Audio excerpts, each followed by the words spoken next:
Hello, ladies and gentlemen. Hello, Wolfie, or the backside of Wolfie's head anyway. And welcome back to Farlands or Bust. Woof! This is not episode 511. This is episode 512. Ooh, look at how crazy and off kilter the sign is compared to the stuff behind it. The blocks, the textures behind it. Oh, you can make it... I can make it incrementally slide like that.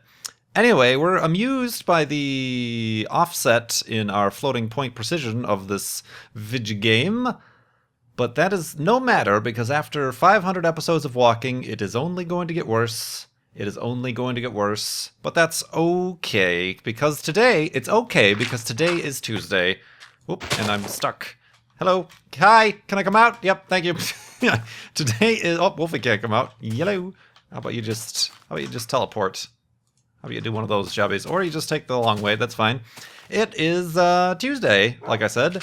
Tuesday, September 29th. Excuse me. Tuesday, September 29th. I suffered a mild stroke there.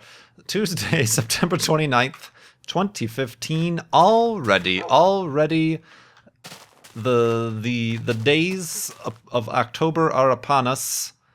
And we are going to continue walking west to those far lands that we mentioned before here in episode 512. Did I already mention it was episode 512? It's not episode 511, it's episode 512. But yeah, as we continue here, we are continuing to raise money for Child's Play charity, trying to raise $60,000 for Child's Play charity, and we just passed the $5,000 mark. Here in Season 6, we are up to $5,093.49. That is 8%. 8% of the way there. Obviously, when we reach $6,000, that will be 10%, because math! I do it in my head sometimes. Trademark, copyright, KurtJMac, 2011. The Farlands is where we're going, and the Child's Play charity is who we're supporting at farlandsorbust.com. You can learn more, specifically, spelunk, about... Careful, Wolfie, how did you hurt yourself jumping into a pool of very accessible water? Honestly. You can learn, about Child's Play charity specifically at childsplaycharity.org. And, yeah, I think that about wraps that up now, doesn't it? That about wraps that up. I'll see you tomorrow. Tomorrow? Well, not even tomorrow. But, anyway, yeah, we're continuing on here. Last episode was episode 511. Since we left for the Farlands on episode 11, that's kind of an important little milestone, but really a little bit too close to the episode 500 milestone, even closer to the previous Flobathon we had, that it's all just starts to blend together. Look at this neato place. It's just a big notch. A notch? Perhaps we could call it Notch's Notch? Oh, man. That is kind of cool, though. We already have the Fist of Notch near the first F3 monument at 292202. Whoops. Fallen in the water. But now we have Notch's Notch.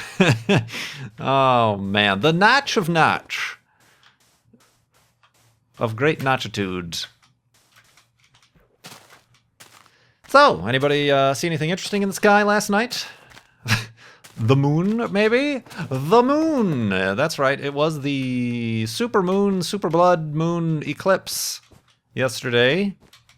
Many of us got a treat there, some of us got clouded out. But, ooh, it's like a bowl. The bowl of Notch, Notch's cereal bowl. Does Notch even eat cereal? These are questions that I do not have the answer to, I'm afraid. If he did, this is where he would eat them out of. It would be a kind of not a structurally sound cereal bowl. It would all spill over that side, but that's beside the point. So yeah, the Super Moon Eclipse was last night. I indeed caught it, although I didn't have my grandiose plans of heading out to the mountains or seeing it rise above the mountains or the desert. As a... Oh, God, all this damage you're taking, Wolfie. As I said I might do previously, possibly could have. It was cool. It was cool seeing from where I live. You could see rise above the horizon the moon as it was already in progress being eclipsed because you get that kind of illusion whenever the moon is closer to the horizon. You get the illusion that it appears much larger than you think, even though it stays the same size no matter where it is in the sky. It is an illusion, but that is a cool illusion, especially when it's a quarter covered up by the Earth's shadow during the eclipse. So that was kind of neat, and I'm like, well, it would have been cool to go out to the mountains and see that rise over a mountain or a cliffside or something, but then again, perhaps not. I'm not much... I tried to take some pictures, didn't turn out too well. I am apparently not much of a photographer, specifically if I don't prepare ahead of times. But yeah, maybe in the future. I don't know. I'm not really that interested in astrophotography. It is a difficult and an expensive hobby. Whoop.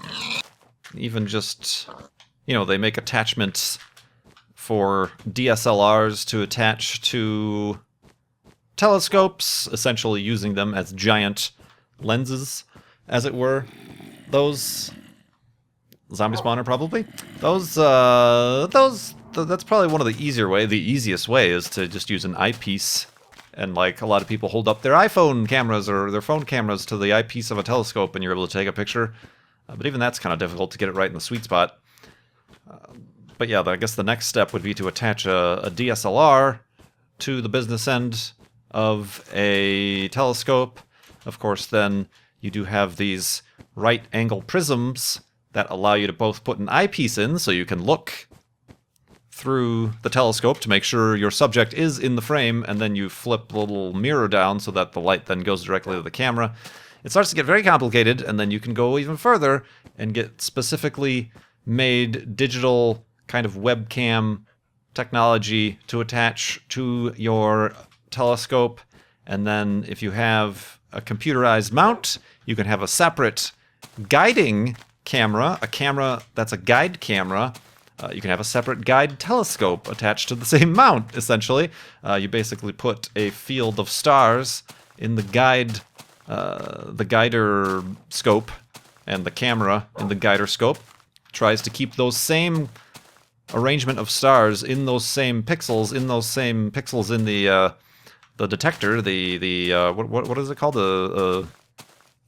you know, the detector. What are those called? I should know this. I worked at Circuit City for a while and sold digital cameras.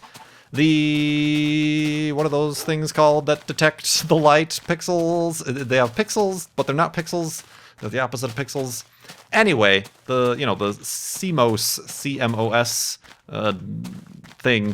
What are those called? There's like a word. There's a word for those, but I can't think of what it is. Anyway, it tries to keep them in the same pixels and will adjust your tracking on your telescope just so that you can get a steady shot. And then that allows you to take longer exposures without getting blurry so that you can take deeper sky objects. It gets really complicated, which is why I have avoided, for the sake of my own sanity and the sanity of my bank account, I've avoided all and most astrophotography and have stuck to optical astronomy when I do. I did not take out my telescope last night. It's the full moon is kind of boring to look at with a telescope, and it's because there's no shadows on anything. It's best to look at a moon that is a crescent, or a quarter moon or whatever, because then you can really see the depth in the mountains and the craters and stuff. These are different shadows. That's the terminator between the day and the night side of the moon. Different shadows than the shadow placed upon it by the Earth. You're not getting any depth there because it's just a shadow from a different source. There's still a direct spotlight on it from the sun. I did take out the binoculars, looked at it through the binoculars a little bit, so it was kind of neat. Wasn't as blood moony as a lot of people were expecting. That has to do with the atmosphere. I remember there was, a while ago, was it early 2000s or something, there was a lunar eclipse, and it was really red, I think because there had been recently a bunch of volcanic activity on the planet, and all that dust gets into the atmosphere and refracted and reflected or whatever through the atmosphere and caused the moon to appear even redder. That's also the cause of very many red, orange sunsets around the world, as if there's a lot of volcanic ash in the sky. You'll notice similar things in like the Pacific Northwest when there are a bunch of forest fires or whatever. Obviously a much worse condition to be in, but the sunsets will be very, very photogenic and red and orange, much more to even this degree that you'll find just due to the particulates in the atmosphere. But it was all right. There will not be another super moon eclipse until 2033, so certainly not a very rare event. And there will even be other, will there not be other eclipses, lunar eclipses as well? I don't know. Probably, but as far as the super moon eclipses are concerned, I think 2033 is the next time that will be happening. So yeah, hopefully you had some clear skies and were at least able to step out after dinner or just at some random time to say, oh, yep, there it is. There's the moon, and it does not look as though it is full anymore. So that is a neat thing to see indeed. But another neat thing to see is me going to sleep at night here in Farlands or Bust so that we may... Ooh. Oh, where did you come from? Oh, you guys are spawning fast. It's almost as if it's a super moon eclipse. No, it's not. Hey, uh-oh, Wolfie, careful, Wolfie. Oh, and it's raining. Oh, did I just shoot you? I just shot Wolfie. Let's go to sleep in the rain, and then we'll feed Wolfie in the morning. This is worse than the super moon eclipse. I'm getting all wet. Oh no, another zombie is coming. Well, he can't get me, so...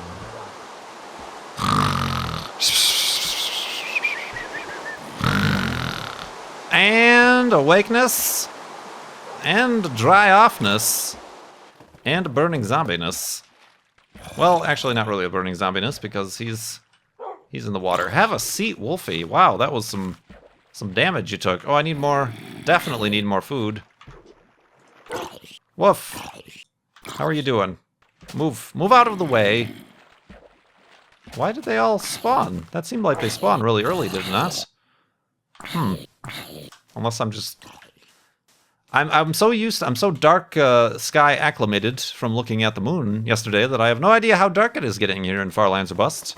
These are dangerous times. Oh man. Huh. I guess I shouldn't have bothered to even hit the zombie, because then Wolfie went after it after I hit the zombie. I've learned my lesson.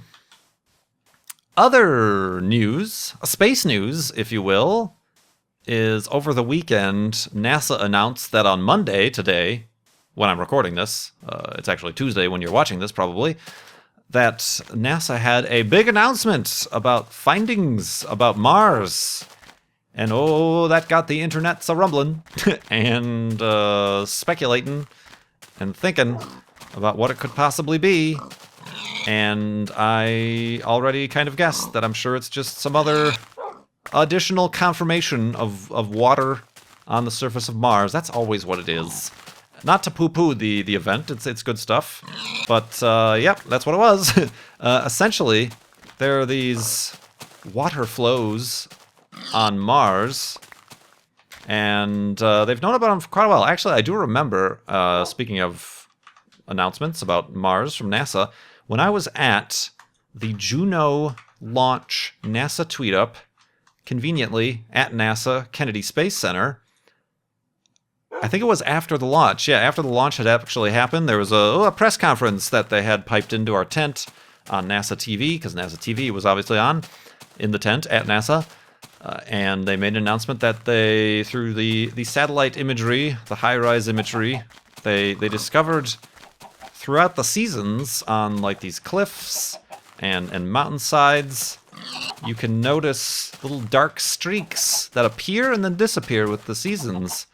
And it was guessed that was flowing water on the surface of Mars. Like it would melt, it would thaw, and then flow, much like water does here on Earth, down the sides, like little sides, mountains, cliff faces, the edges of craters or whatever. And then it would evaporate and disappear, and then it would happen again the next year, but in different patterns. So this was like new water. So that was kind of the first evidence of flowing water on Mars. What am I trying to do here? I'm trying to make some boats.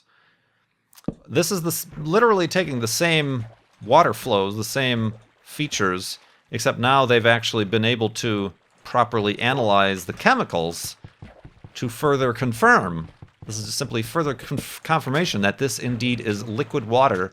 It is a very salty, extremely briny water, which is why, even though in the spring and summertime on Mars, it is still well below the freezing point of water, even more so specifically within the atmosphere of Mars. The freezing point of water is different on Mars atmosphere than it is here on Earth atmosphere, due to the densities of the atmosphere, blah, blah, blah. But even so, this water is very salty, very briny, so it melts at a much lower temperature where pure water would still be frozen. It's simply further confirmation, which is fine. This is how science works. You have a finding, you have an observation, and then later on, you need to get additional confirmation via different methods of scientific inquiry, if you will, and I will, and they do.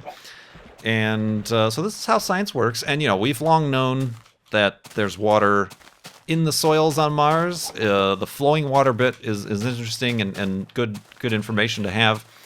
But we've long known that there's water. We've long known that the ice caps, the poles of, the Phoenix lander discovered this stuff by discovering the sublimation of water.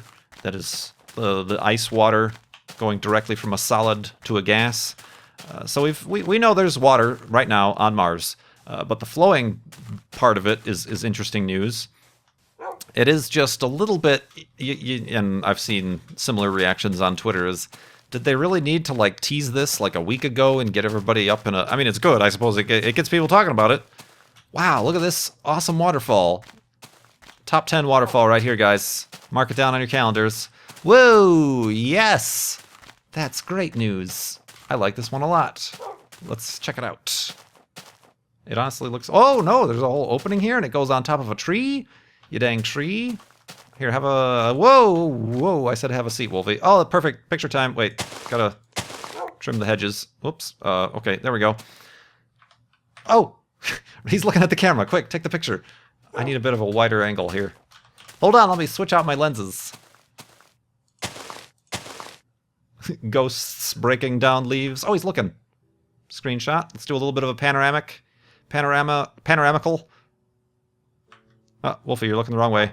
There you go. Good job. Then go back to looking the wrong way. Neat. I like this place a lot. All right, let's get him up and get rid of the seeds. Why don't we? Wolfie!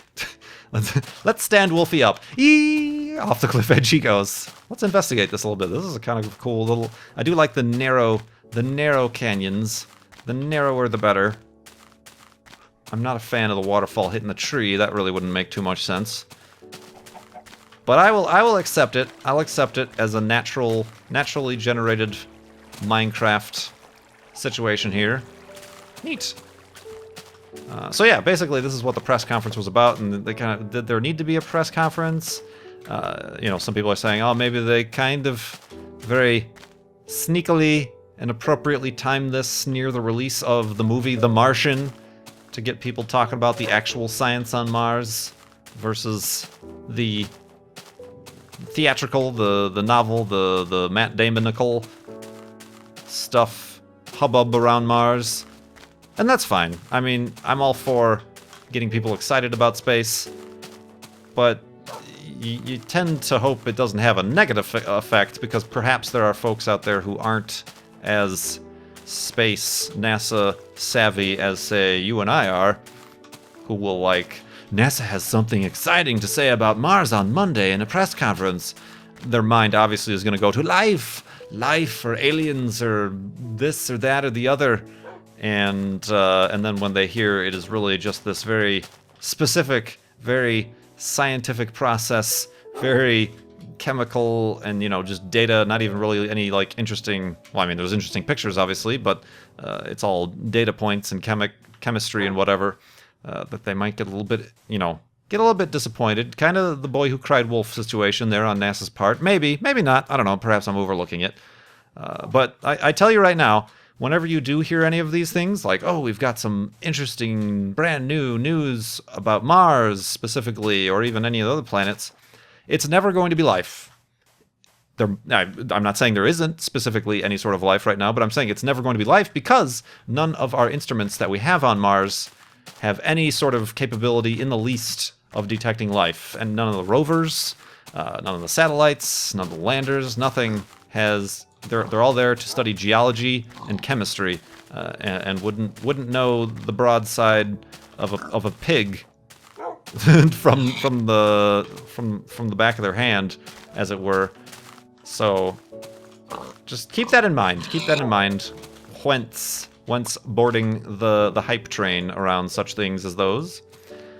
But that's no matter. Cool space news. Nice to have a little additional confirmation there about that stuff, which is neat. And you know, it's kind of like I said when I was at the Kennedy Space Center for the Juno launch, and they released that, and that was a pretty hype moment, I suppose, because it was kind of the first evidence of flowing water on the surface of non-polar regions of Mars, and it was kind of cool because Bill Nye the Science Guy was standing right next to me. You know, he was part of that group, so he kind of like turned around and gave us all a little bit of a science lesson about how that could happen, and the differences of the type of water's sublimation, or it might not be water. It could be some other sort of force happening on the surface of Mars. But now we finally do have that confirmation that yeah, it's water, not water you'd want to drink, on account of how very, very salty and very, very briny and all this other gunk that's in there that makes it so viscous and makes the melting point much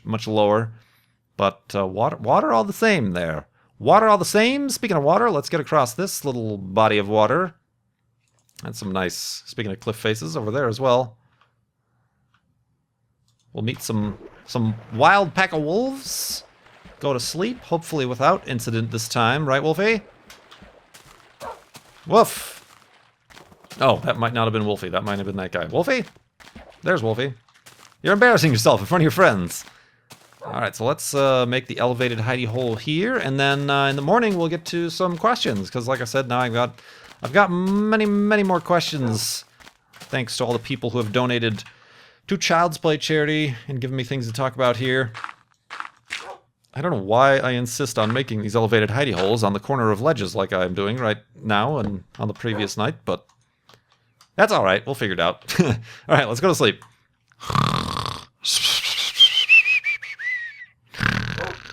And awakeness. Whoops! And a twisting my ankleness. Got a question here from what appears to be an anonymous donor. Oh god! Oh god! Run away! Is he dead? Is he gone? It's crazy anonymous donors showing up and shooting arrows at us. Crazy guys. Huh. You'd expect that sort of thing to come from a spawner or something, but I guess he just is hanging out. But anyway, yeah, this anonymous donor, here's some planetary questionnaires to go with the theme of today's episode. What would your habitable planet, wasteland, zombie, or non-zombie apocalypse dream team be? Oh, this actually, I saw habitable planet, and I thought this was going to be an astronomy question, but it is nothing of the sort. For example, how many people? What gender mix, occupation, ages, human, organic, or robots? I don't know. My dream team would probably be me by myself, as it is here in Farlands or Bust. Possibly a dog. Possibly a dog. Didn't Mad Max have a dog at one point, and it was an Australian cat dog because they film in Australia, obviously, but it's also set in Australia. I'm talking about the Mel Gibson Mad Max, not recent Mad Max.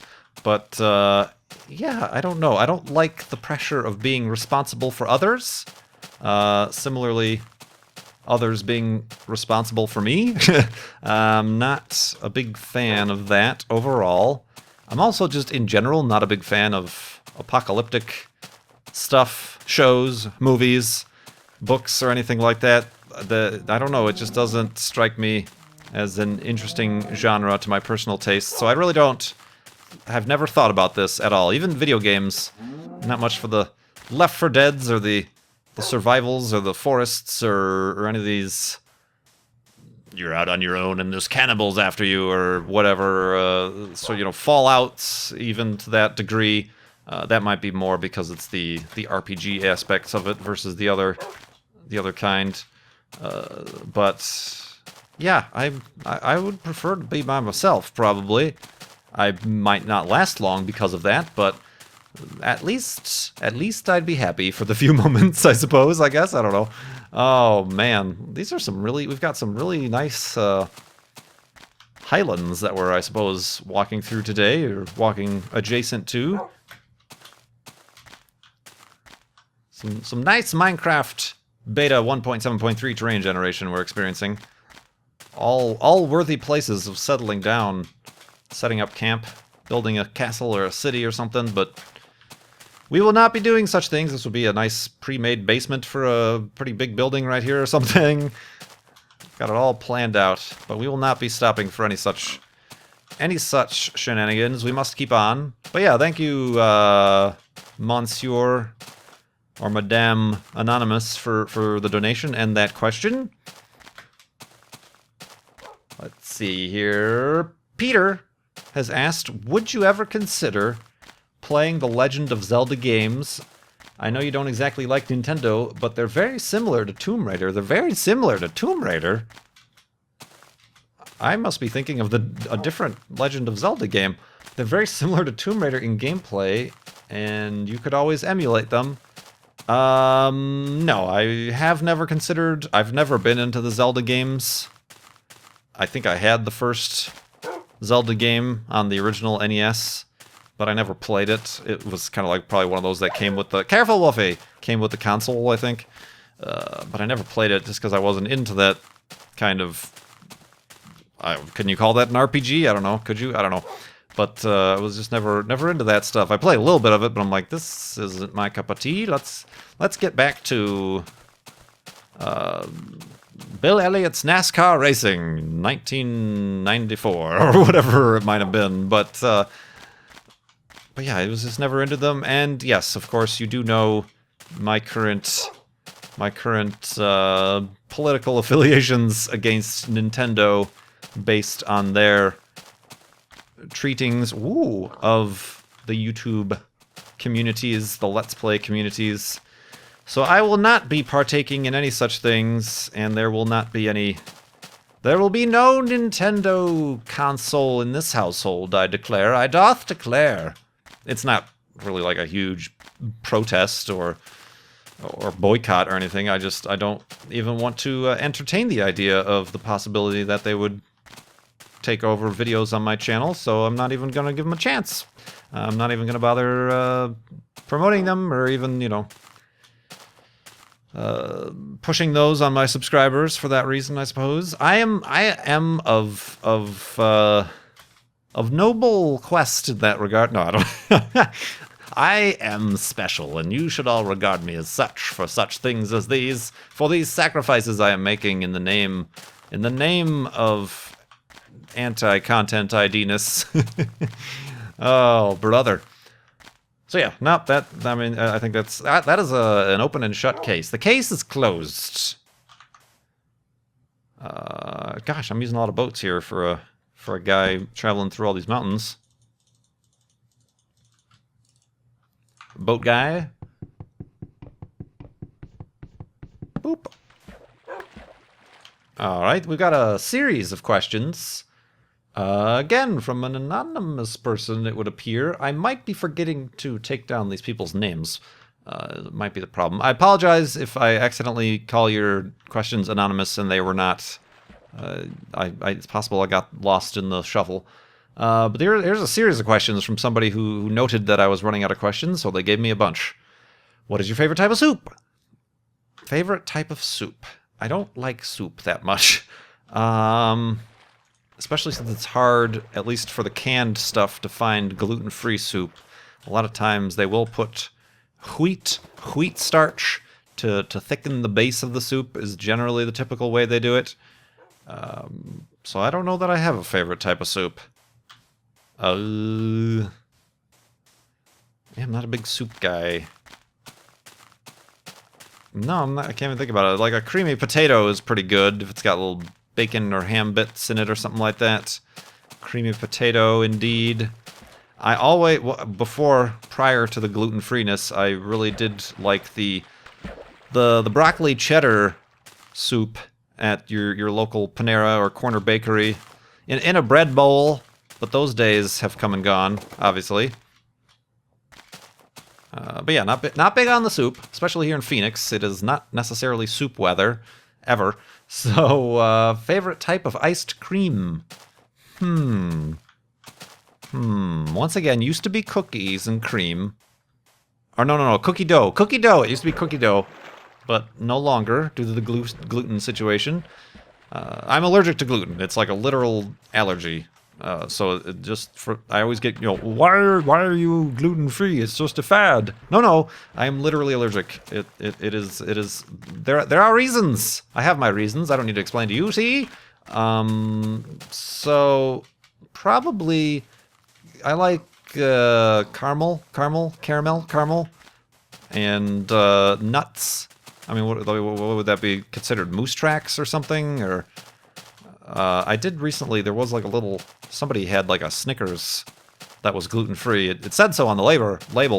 Snickers bars by default are gluten free as well. However, you must be careful with these October Halloween times a coming. The little bite-sized ones, bite-sized Reese's Pieces, bite-size, the fun size, whatever. Almond Joys, the bite size, the fun size Snickers. The full size bars are typically gluten free. The fun size ones are generally made for the holiday on shared equipment, so they very well may be cross contaminated with wheat. So keep that in mind, my fellow gluten freeness. Ooh, that sheep just turned pink momentarily when it took damage, but it did not stay that way, unfortunately.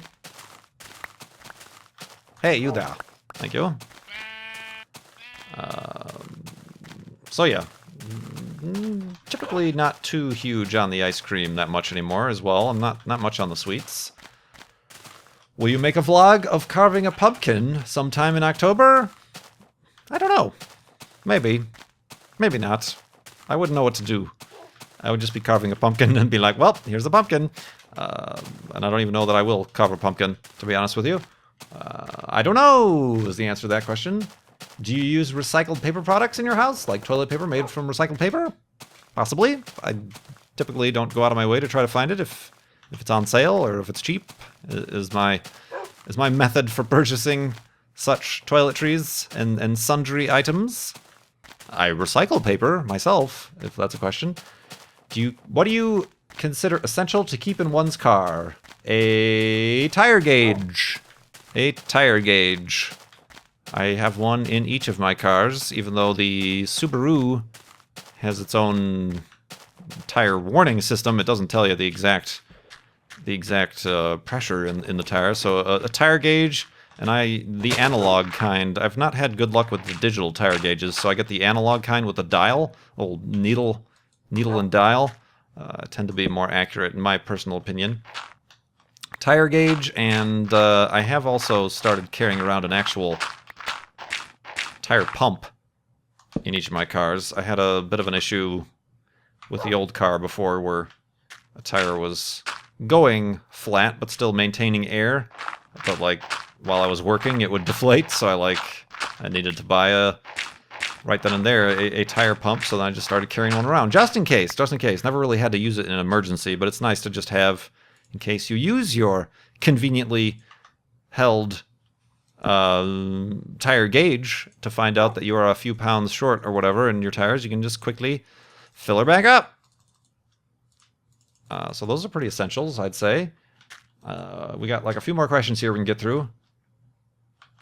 If you could have a gluten-free meal with any scientist, past, present, or future, what does the gluten-free have to do with it? I have no idea. Do you love palindromic numbers as much as I do? Do I? I don't know about the gluten-free meal with any scientists, present, past, or future. I don't know that. Well, yeah, that's what Wolfie would do. I don't know many scientists, to be honest with you. So yeah, thank you for those very long series of questions. Random and completely non sequitur questions from that anonymous donor. Our helmet is running low. Have I been hitting my head a lot or what? But yeah, this will wrap up episode 512 of Farlands or Bust. Thank you so much for watching. farlandsorbust.com to keep donating to Child's Play charity. And as I've mentioned before, on Tuesday, I'm normally live streaming on Twitch for the vast majority of the day, so twitch.tv/KurtJMac. If you happen to be watching this on the day of release on Tuesday, I might be over there streaming. Just pop by and see. I guess it's just trial and error. That's the only way to find out. So yeah, thank you so much for watching. My name is Kurt. I will see you next time.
Oh, that got the internet's a rumbling.